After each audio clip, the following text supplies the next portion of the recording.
those that are new here, I work in the world of mental health, and so bringing spirituality into that is always a fascination for me. So we've been doing a series about heroes of faith, and you can see on the screen behind me that my allotted person was Moses.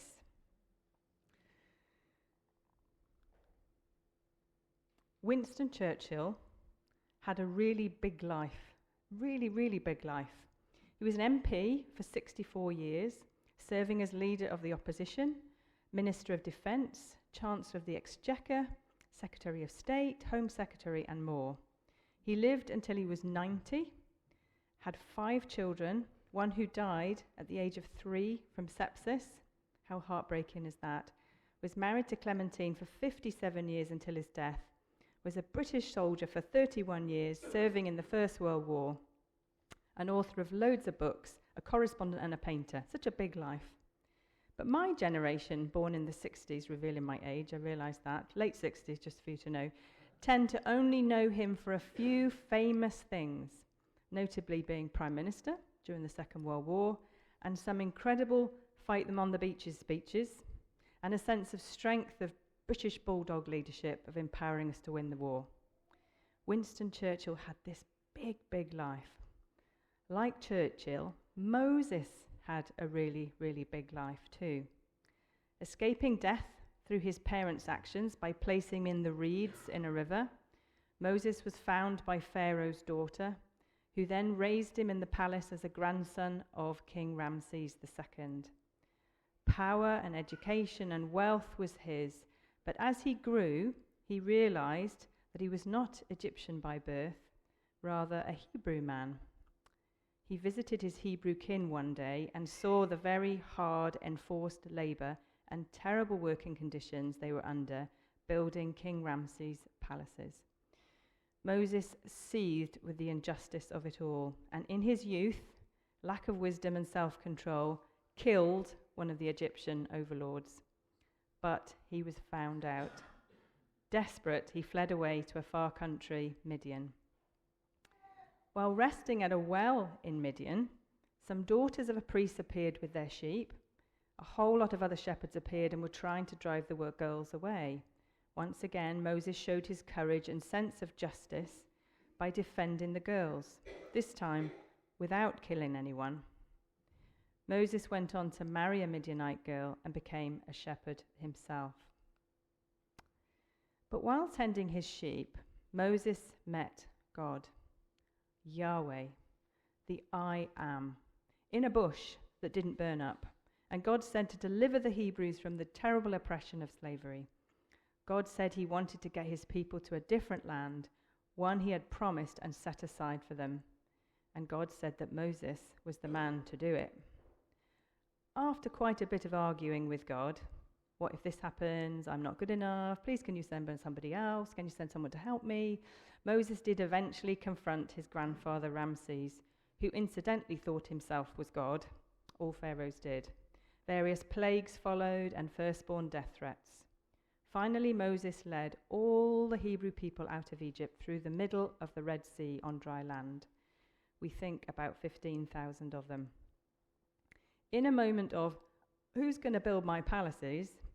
Ramses changed his mind and chased after the Hebrew people. But Pharaoh and his army were all drowned while the Hebrews walked free.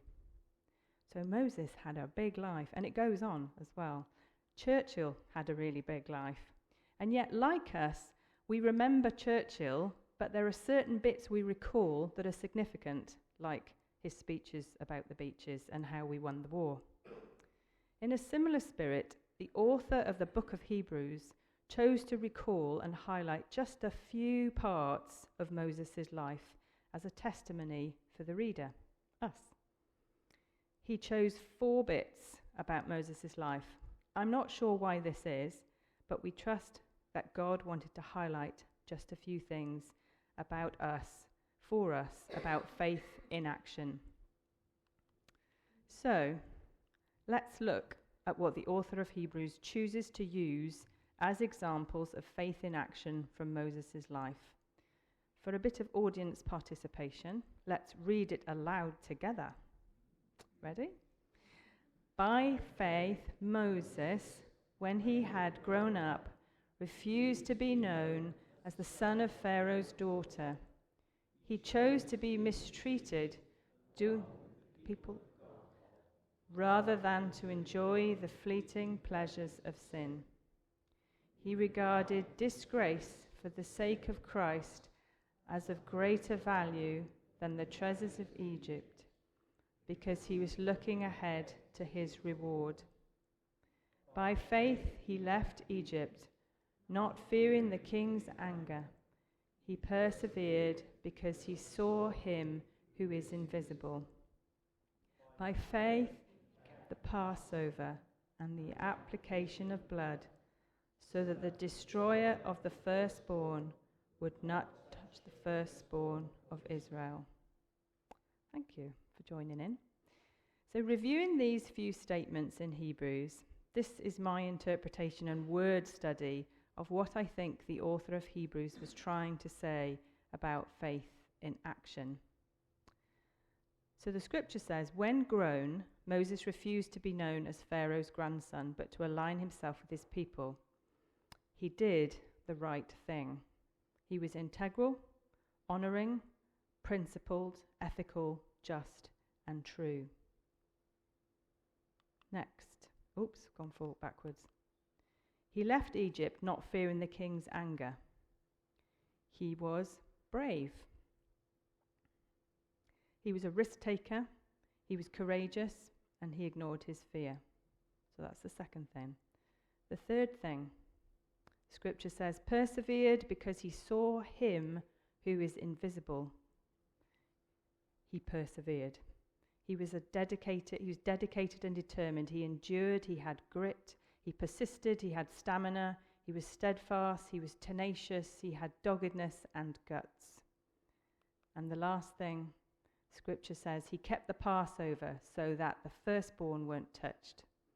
So he was submissive to God's way. He stuck to God's way of living.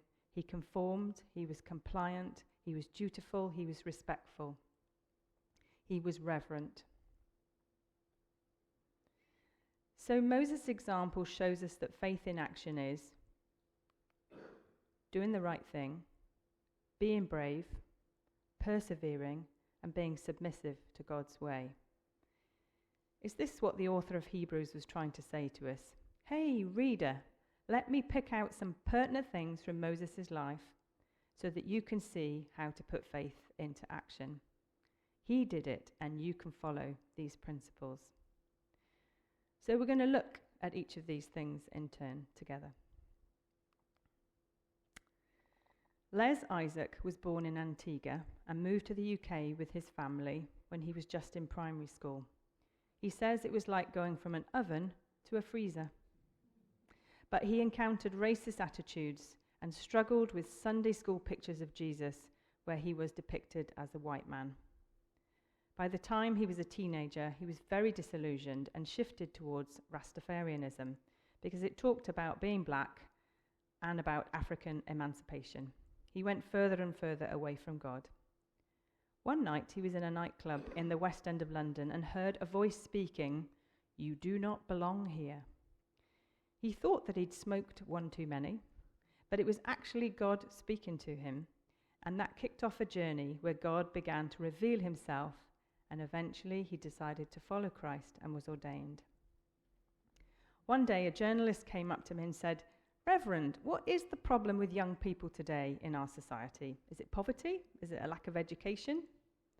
The journalist caught him off guard, and so Les began a 2-year fact-finding mission to find the answers to those questions. He interviewed police, mayors, community leaders, school teachers, and young people. He discovered that the most challenging time for the police in particular was at night on the streets. And to cut a long story short, out of the stirring of Les's heart, God brought about street pastors, which is now in 240 towns and cities across our nation. Like Les, Moses was moved by the power imbalances of the Egyptians and the Hebrews, and he was stirred into action. He did the right thing. Like Moses, who suffered and acted albeit incorrectly the first time with murder, but correctly the second time, and ultimately God wove these experiences into a much bigger thing, and he led his Hebrew brothers and sisters to safety. Moses denied himself the Egyptian life and did the right thing. These were his people. There was an injustice. There was a power imbalance. The author of the book of Hebrews picks out how Moses chose to be poor with the Hebrews rather than rich in the palace of Ramses. Moses chose to align himself with suffering and justice. He was doing the right thing. What power imbalances move you? What injustices do you see around you that pull on your heartstrings? What are you doing with these feelings? Are you putting them into action? Are you putting this faith into action? Am I? So the author wanted us to know that Moses demonstrated doing the right thing, aligning himself with his people. The author also highlighted a second point Moses was doing, and that was being brave. About 8 years ago, my in-laws, who you see here, Arthur and Iris, drove their car from the Midlands like they'd done for years to visit us in Cardiff. They let us know when they were setting off, but 3 hours later they hadn't arrived. 4 hours later they hadn't arrived. We called the hospitals and police. Everyone was frantic. It transpired that they had got lost on their way down and had ended up in the centre of Cardiff, very disorientated, confused and panicked. How on earth could they get lost? They had done the journey so many times. It was the start of a wandering into the woods of dementia. Arthur lived 5 years longer than Iris, getting thinner and thinner, less and less able. His speech went, his ability to feed himself went, his ability to walk went, his ability to recognise us went until he was just a body in a bed. I'm sure some of you experienced this. So difficult to watch. But my husband, Rob, steeled himself every few weeks to drive to the Midlands and see him in the care home, each time noticing one more faculty had disappeared. Arthur was a man who was a lecturer at Birmingham University, swift of speech, always telling stories. He played county tennis and won various championships. He was one of Rob's all-time heroes, and all of this disappeared. This was brave. Rob, living quite far away, could have buried his head in the sand and let his sister, who lived round the corner and went and visited every day, deal with it, but he didn't. He did the right thing, and to me, I found this really brave. Arthur finally passed away in January 2020, just before COVID hit, and Rob led his funeral bravely. Moses was brave. The scripture tells us he didn't fear the king's anger, rather he took the risk of doing the right thing. He was courageous. He put his fear to one side. He stood up to Pharaoh. He confronted him with all his power and might, his armies and pomp and palaces, his harems, and his self-given divinity. Moses was brave. He faced Pharaoh by saying in his heart, "No, this is wrong. My people are being subjected to slavery. To build your ego, let them go." Moses had no power humanly. In fact, he was probably at a disadvantage because he had shunned the royal court to take up a different identity. But he did it anyway. He was courageous. He put his fear to one side and stood up. The author of the book of Hebrews is saying, faith in action is being brave. Are you being brave? Am I brave? Is there something that God is stirring in you to be courageous about? Is there something that you are afraid of and that fear is just keeping you rooted to the ground rather than moving you forward? Are you brave? Am I being brave? So, we have two examples from Moses' life of how to turn our faith into action, doing the right thing and being brave. And there's a third, and that is perseverance. The scripture says that Moses persevered because he saw him who is invisible. In other words, Moses could keep his eye on who he had called to undertake this adventure. How can seeing something you can't see help you persevere? I have struggled believing in an invisible God in my Christian life. A friend of ours died in his 40s to cancer some years back, Rob Lacey. Some of you will have heard of him. Everyone prayed every evening for his healing, but in the end, his wife had to be induced to have their baby daughter so he could see her before he died. And this really rocked my belief in God. It was like I said to God, really? Really, you're letting this happen? But I persevered with my faith, even though at times God felt like a fairy story.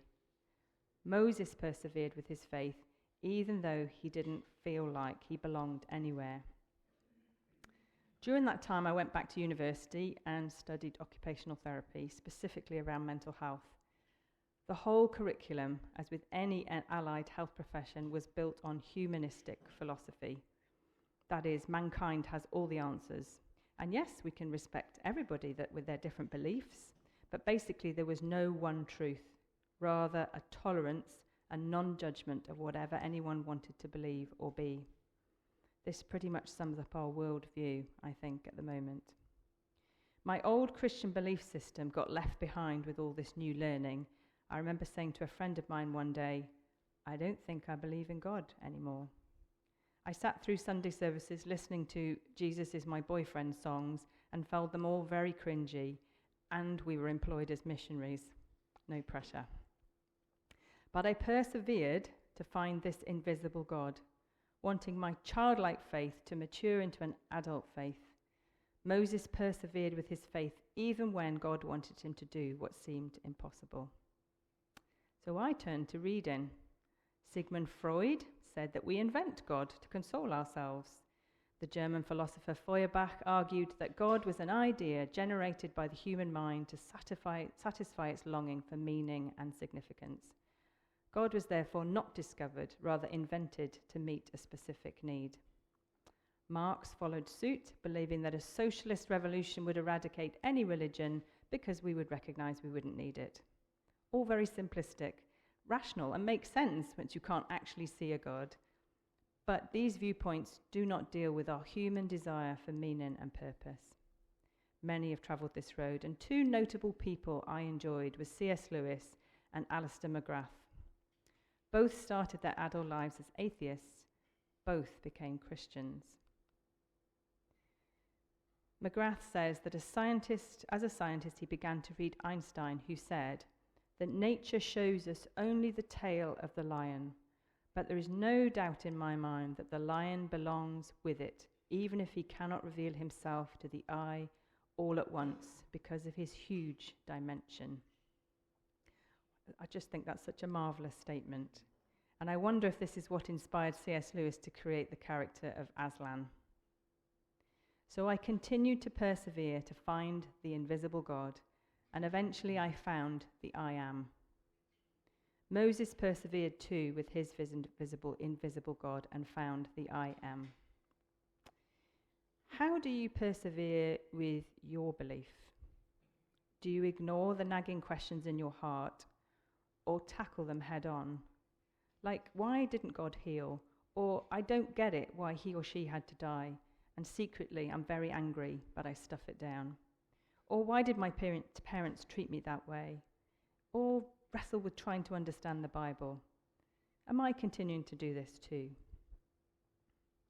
So from Moses, we've learned that the author of Hebrews wanted to highlight about his faith in action was he did the right thing, he was brave, he persevered to follow his invisible God, and finally, he submitted to God.